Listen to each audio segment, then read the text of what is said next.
Hi guys, so today I'll be teaching you this simple friction based problem. So now as you can see, this is a rough surface. Okay, so now as because this is a rough surface, that means you have to consider friction. Simple as that. Okay, and now there is a kind of an object like this, and the weight of this object is W. Okay, so you can either consider W or you can say mg, doesn't matter, but you have to be very careful about the notation. So now what this problem says is, now there is a force that is acting on this particular object uh, in such a direction where such that makes an angle theta degrees with the horizontal. Okay, so now there is a force P that is acting with an inclination of 30 degrees like this, right? So now as according to this problem, they request us to calculate what is the minimum value of P. So we have to calculate P minimum. So now we have to consider the force diagram, right? So this is the rough surface. So as according to this problem, because this is rough, so we have to consider friction. So that means there is a coefficient of friction. So let's say the coefficient of friction mu equals 0.2. Okay, so now this object is there, the weight is W.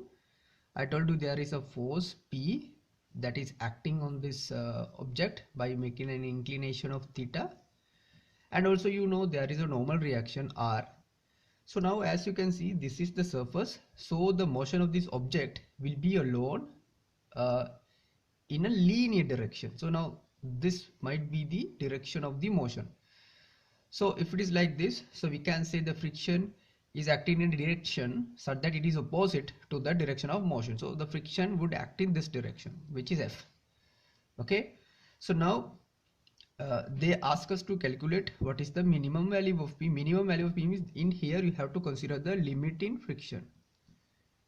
Limiting friction, okay, right? So now you can go for the force balancing.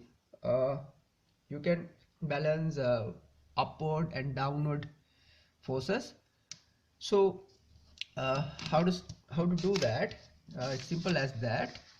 Uh, you can write the equation for the upward force balancing. So what would be the total upward forces? Here you have these R plus you have P sine theta component. Sine theta means here it is 30 degrees. So because R, one upward force, other one is P sine 30, that is also upward. So that will be balanced by W. Okay, so then the total linear forces, okay, you can consider this direction. So that would be the only force that will be acting along the right hand side is P cos 30 degrees. So that must equal to F, right? So now also you know F equals mu R. Okay, so now you can replace this F by P cos theta because we can evaluate that. P cos theta means P cos 30. Okay, mu is 0.2 that is given, and R also you can subject from here. So what can be R?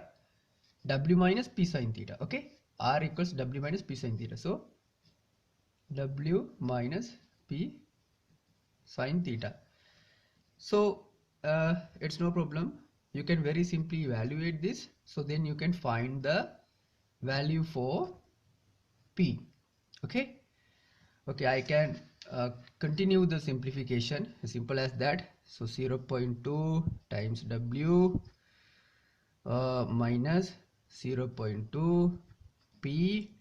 Here theta means this should be 30 because you know the angle. So P sine 30. Here P cos 30. So we know cos 30 should be root 3 by 2.